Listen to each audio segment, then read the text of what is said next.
Welcome back to another class on the Treasures of Mishnayot. We are in Mishnayot of Berachot, Perek Vav Mishna Aleph.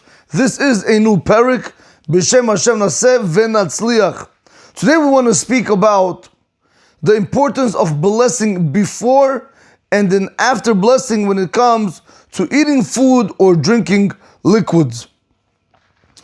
We're going to start with the introduction. This will be part one. The introduction is pretty long, and Belined in the following shur, we will do part two for the Mishnah itself. Amru Chachamim, our rabbis of blessed memory said, in Masechet Berachot Daf Lamed Hey Amud Aleph, that's page 35, side 1, Asur lo le'adam shehene min ha'olam hazeh bilo beracha. It is forbidden for a person to get enjoyment from this world without first blessing the proper blessing. And anyone who's going to take enjoyment from this world without first blessing the proper blessing, me'al. What does the word me'al mean? Me'al literally means it's when a person misuses consecrated property. Right? I wrote misusing consecrated property. He brings down over here, it's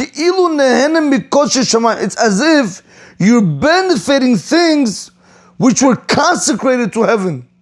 Now, just to give a person an idea, what does it mean, me'al? A lot of people don't feel that it's a problem by going ahead and eating food without first saying the proper bracha. Or what about after they have the proper measurement, what about the after blessing? Right? For example, a person ate an apple. Right? The bracha for an apple is ha'etz. So you say ha'etz, you eat an apple. If you ate 1 ounce of that apple, you have to also say the after blessing, which is borei nefashot. A lot of people don't feel that berachot are necessary. But that's a very big problem. Why? Because he says over here, Sherima, because it says in the verse in Tehillim, in chapter 24, verse 1, LaHashem ha'aretz u'mila'ah. To Hashem, the land and everything which is inside of it. So that means when a person eats food or drinks liquid without first blessing the proper blessing, it's as if you are misusing consecrated property. Now, to give a person a better understanding, somebody asked me, Rabbi, is it that really bad? Yes, Rabotai, it's very bad to go ahead and misuse Hashem's property. I'll give you an example. Would you ever in your wildest dreams walk into the Beit HaMikdash? Let's say the Beit HaMikdash is standing. Walk inside of there, walk into the Beit HaMikdash, take the menorah out, and use it for yourself. Would you do it? No. Why? Because that belongs to Hashem. So too when it comes to food. Food also, Rabotai, belongs to Hashem until you first bless, and then Hashem gives you rights to it. Until you don't bless, you have no right to it. You could pay for it, you could buy it, you could steal it. Doesn't matter. You're not allowed to eat it until you first go ahead and bless. So I want to give you a small example. Somebody told me, Rabbi, it's not so bad. So I told him this case. Automatically he woke up. Oh, really, Rabbi, I didn't think it's that bad. I want to show you something. When a person gets married, when a guy gets married, what is the language that he uses? He says, Hare at mikudeshet. I should put mikudeshet. Li b'taba'at zo kedat Moshe Yisrael. Right? That you are sanctified, that you are consecrated to me with this ring, like the law of Moshe and the Jewish people. Now, Rabotai, what does it mean, mikudeshet? And what up to now, this woman was not holy? No, she was not holy like you think. When you say mikudesh, once she becomes consecrated to you, that means she only belongs to you. Now, can you imagine, Rabotai, the word over here, mikudesh, means she only belongs to you, like the word me'al, which means it's consecrated property, which only belongs to HaKadosh Baruch Hu. You want to think, or you want to say that it's not a problem eating food without a bracha? Fine.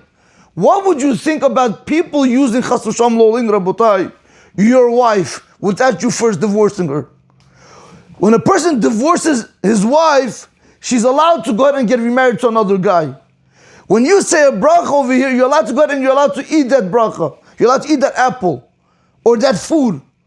But until then, if the guy didn't divorce, or over here, if the guy didn't say a bracha, just like you could understand, nobody's allowed to use your wife because she's consecrated to you. So it's over here by the food. Nobody's allowed to touch the food because it's consecrated to Hashem. That's what Rabotai, in order to be able to eat any food or drink any liquid, you first have to say the proper blessing. Now, so this is why I want to compare and contrast. People don't think it's so bad until you put it into perspective. By the way, the guy was not very happy with this example. Rabbi, that's far-fetched, that's not realistic. It's very much realistic. Mikudeshet literally means she's only yours. Nobody's allowed to do anything with her. Nobody's allowed to have any benefit from her whatsoever. So it's over here. Food, drinks, everything in this world belongs to Hashem. Until you don't bless, belongs to Hashem. After you bless, belongs to you. Just like you wouldn't be happy if somebody's going to touch your wife. Look at your wife or think about your wife. Hashem doesn't like it, Rabotai, when we go ahead and we do things with His food. In this context, when we eat without brachot, Hashem also not happy. That's why Rabotai used the language of me'al. Me'al is a very strong terminology. It means you're literally misusing consecrated property. Nobody ever wants to go to the Beit HaMikdash.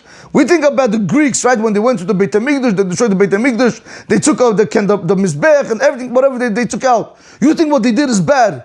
Rabotai, a person who eats food without a bracha is no worse than the Greeks. That's what the Gemara tells in Masay Brachot, and that, by the way, is the halakha.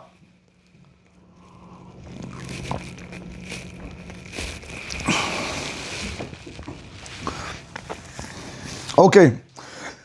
And also our rabbis of blessed memory had said, also in Dav Lamed Hey Amud Bet, Kol hanehen min ha'olam hazeh bilo beracha. Anybody who gets enjoyment from this world without first saying a blessing, ke'ilu gozel la'kadosh baruch. It's as if you're stealing from Hashem. Rashi says, what does it mean? How do you steal from Hashem? Ed birkato. You're stealing the blessing that is coming to Hashem. So a lot of times you have a person, I'm good at heart. As long as I'm good at heart, I'm good at heart. What? I steal. What? I cheat. Yes, you cheat. You steal. Who do you cheat? You cheat Hashem. Who do you steal from? You steal from Hashem. How is that possible? Because you do whatever you want, whenever you want. You don't follow the laws of the Shulchan Aruch. You eat food without barachot, and you think you're a tzaddik. That is where the whole problem begins. Rabotai, if you only start learning what's required of each and every one of us, you'll see, Rabotai, where you are really holding an avodah to Hashem.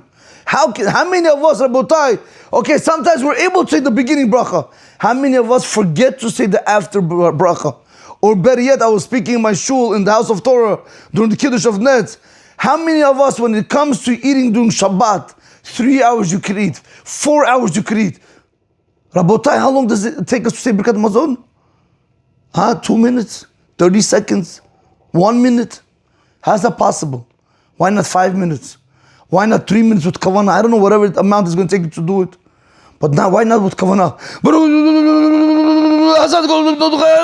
What happened? Where were you running, man? Where are you running? Somehow 5 hours you said no problem. Now to bless Birkat Hamazon, it's a problem. Also, I was one time somewhere in somebody's house for Shabbat, Rabotai. Poor ladies, the what do you call it? The hostess, the woman of the house, didn't wash her hands to sit down. The guy, hungry animal. I don't know what he said. He cut the bread and eat. Poor wife is just washing her hands, didn't even sit down. Come on, Rabotai, this is how we behave. This is what we behave. This is how we get the Shabbat. You have to give onyx. You have to take pleasure in Shabbat. Not pleasure for yourself. It's as if a Kadosh Baruch Hu came to your house. It's as if you have a guest in your house. You're giving Shabbat that pleasure. You're happy that it's there. Not for your own stomach. And anyway, Rabotai, that's what he tells us over here. Kol hanehenim min ha'olam hazeh bilo beracha ki'ilu gozel la'kadosh baruch. It's as if you are stealing from Hashem. What are you stealing? Rashi Maseh Berachot in Dav Lamed Hey Amud Bet says, "Et birkato." You're stealing Hashem's bracha, which is coming to him. Also, you ulkeneset Yisrael. Also, you're stealing from the Jewish people. How are you stealing from the Jewish people? Sha'aperot lokim al yedei chet'o. Again, this is also Rashi's explanation. The fruits become bad only because of the person's sins. The fact that he didn't want to bless, because of him, these fruits are not going to be as tasty and they're going to get ruined very fast. Mikan, from here we learn, Hachiyuv be'birkat hanehen, when it comes to the blessings before food, Shetiknu Anshe Knesset Gedolah, that this what the Anshe, the men of the great assembly, have instituted, is an obligation. We'll learn from the Gemara Masech Berachot Daf Lamed Hey, side 1 and side 2, that there is an obligation to go ahead and bless the proper blessings before eating or drinking.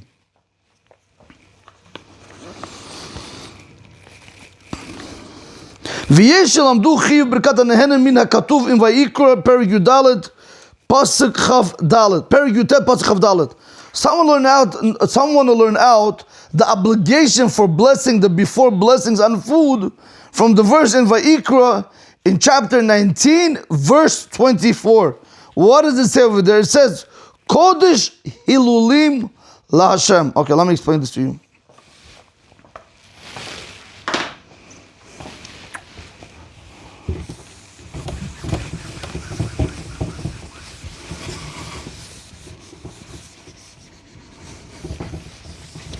Okay. We have like this. The whole passage goes like this. Ubashana Riv'it, in the 4th year, Yeh kol ha'pirot kodesh, let all the fruits be holy. Hilulim la Hashem. It uses as a language of plural. It says hilulim, meaning for giving praise to Hashem. Right? Let all the fruits be holy, to be able to give praise to Hashem. That's the verse. Now, what does this mean? As you guys can see, I made a chart, not a chart, but footnotes. If you know, there's such thing that's called orla. The first 3 years, when a person plants the tree, for the first 3 years, whatever fruit comes out of it, a person is not allowed to benefit from it. It's called orla. The first 3 years are called orla. The 4th year is called revi'i. The 4th year also, you're allowed to benefit from it, but you're not allowed to eat it anywhere you want. You have to eat it in Yerushalayim like Maaser Sheni. If you look over here, in the 4th year, all fruits must be eaten in Yerushalayim. We compare it to Maaser Sheni. Now, why is this so important? I'll explain to you like this. When he says here, someone will learn out, not from, like we said before, right? Clearly that it's asur to bless, it's asur to take enjoyment from this world before you bless, and so on and so forth. Someone will learn out. That's why the great men of the assembly made an obligation to bless the berachot from there. But someone will learn out, no, because it says Kodesh Hilulim La Hashem, that the fruits that they're holy, and right, and now you have to give praise to Hashem. If you pay close attention to the word Hilulim, it's in plural. What does it mean? Praises. What do you mean I have to give praises to Hashem? Very simple. Praises. It have to be praises. Why? Because it comes to teach you, you have to bless on your food before you eat it. That's one hilul, that's one praise. And then you also have to bless after you eat the food. That's the second hilul. That is the second praise. But I want to show you, Rabotai, how is, I don't know if you guys are aware of this, but I'll say it anyway. How is, not Orlo, how is the 4th year, which is called Reva'i, how is the 4th year? You're allowed to eat the fruits, but you can't eat it anywhere you want. You have to eat it in Yerushalayim, just like Maaser Sheni, or you have to redeem it. How does it work? Now I'll tell like this. We have something which is called tevel. Right? Tevel is 100% produce that a person goes ahead and he harvests, whatever it is. Now, then step number 1, a person has to give truma. He has to give truma gedola, which is, let's say, 1%. He has to give truma gedola to he has to give 1%. So now he's down to 99%. All right, let's put it like this. Now he's down to 99%. After he gave the truma gedola, now he has to go ahead and he has to give maaser rishon. The 10% from his produce. The truma gedola is given to the kohen. Maaser rishon, the 10% from 99, it has to be given to a Levi. So this is a kohen. This is a Levi. Okay? Now he's down to 89%. After this step, Rabotai, there is a step for the Levi. In the Levi step, he has to give Trumat Maaser. which means he has to give truma, which means a donation. Maser 10%. That means he has to give 10% from his 10%, which is going to be 1%. He has to give to a kohen. All right, that he has to give to a kohen. Now we're moving to the third step. After this guy gave truma, then maser rishon, now he also has to give maaser sheni. Maaser sheni is 10% also he has to give, but who gets the maaser sheni? He himself. So now he's down to 79%. The fourth step is he has to also give maaser oni. I want to show you something. He's always going to be down to 79%. I'll tell you why. In the 7-year cycle,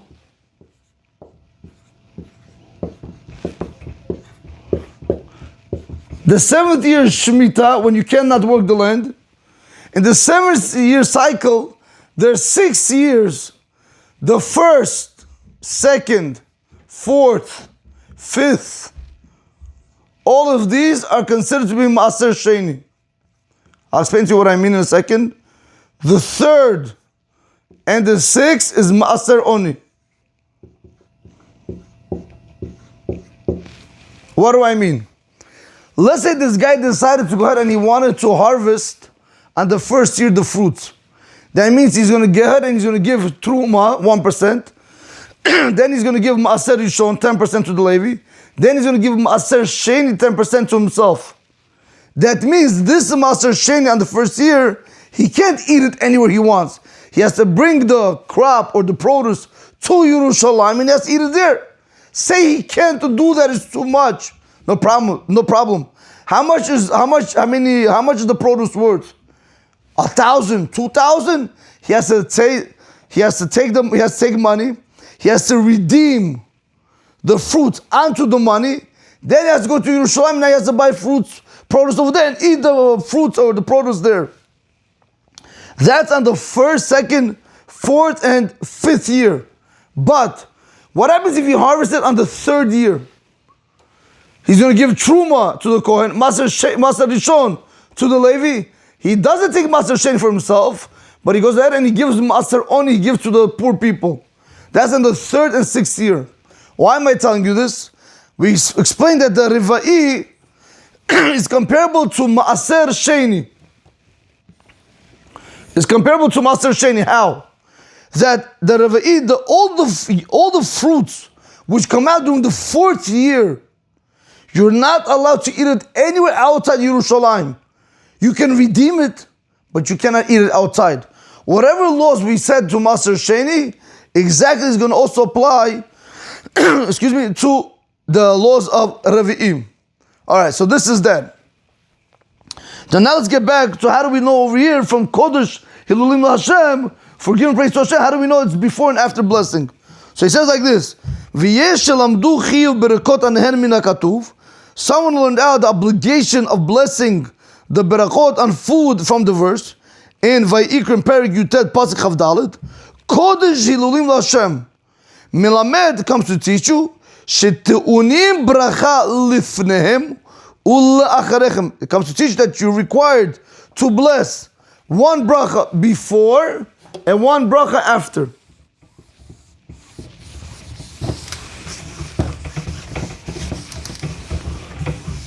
When you take the word hilulim, like I explained before,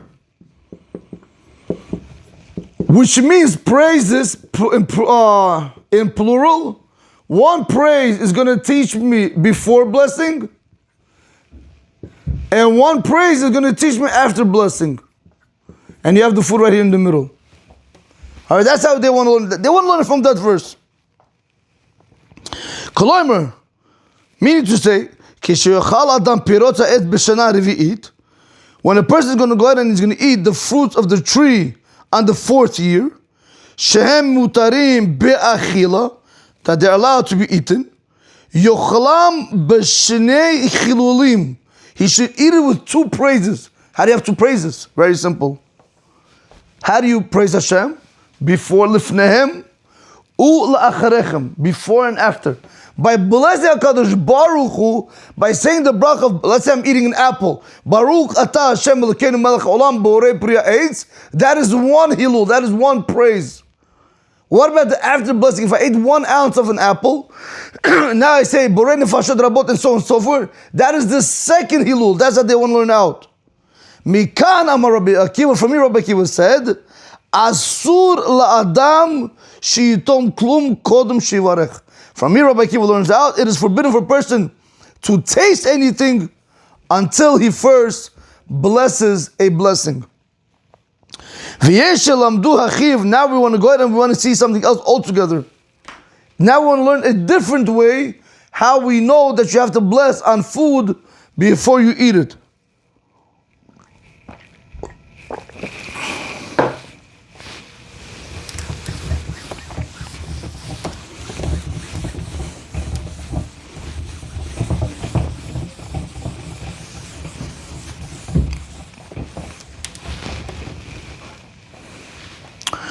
ויש שלמדו הכי בברכה לפני המזון בקל וחומר. רבותיי, now we're going to learn that from a קל וחומר. מברכת המזון שלאחר המזון. Here we go. Someone will learn out the obligation that a person has to bless the blessing before food from a קל וחומר. מברכת המזון, from ברכת המזון שלאחר המזון, which is after you eat the bread meal. I'll explain to you like this.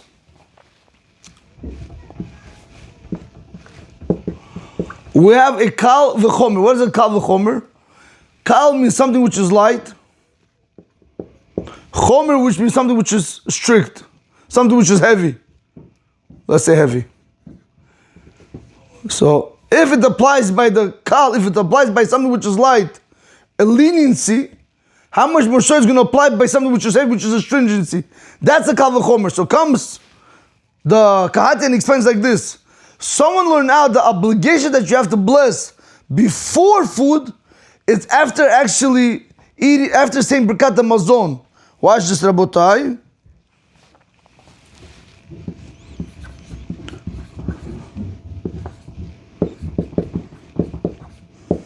If a person eats bread, correct? I'm not touching, don't touch, I'm not touching over here, watch this. Right, you're gonna have to say Hamotzi, 1 second. Before we get to Hamotzi, because we want to learn, how do you have to say Hamotzi? That's how we want to see. From where do we know you have to bless Hamotzi? I'll show you from where. From after a person eats bread, he has to say Birkat HaMazon. Right? A person has to say Birkat HaMazon after eating the bread, correct? We're going to learn now from here that you even have an obligation to say the bracha here. How? Let's read it inside. One more time. There are those that learn out the obligation when it comes to blessing before the food, bekal v'chomer, from bekal v'chomer, mebirkat hamazon shel achar mazon, from birkat hamazon after eating the bread. How? Shechiyuv min Torah, because the obligation of birkat hamazon is from the Torah. Kimo shekatuv, like the pasuk says, ve'achalta ve'savat uvarachta, and you ate and you were satiated and you blessed. So birkat hamazon we don't need to know, but by birkat hamazon it's clear in the Torah you have to bless. So now he says, when you are satiated, over here, when a person is full, you have to bless Birkat HaMazon.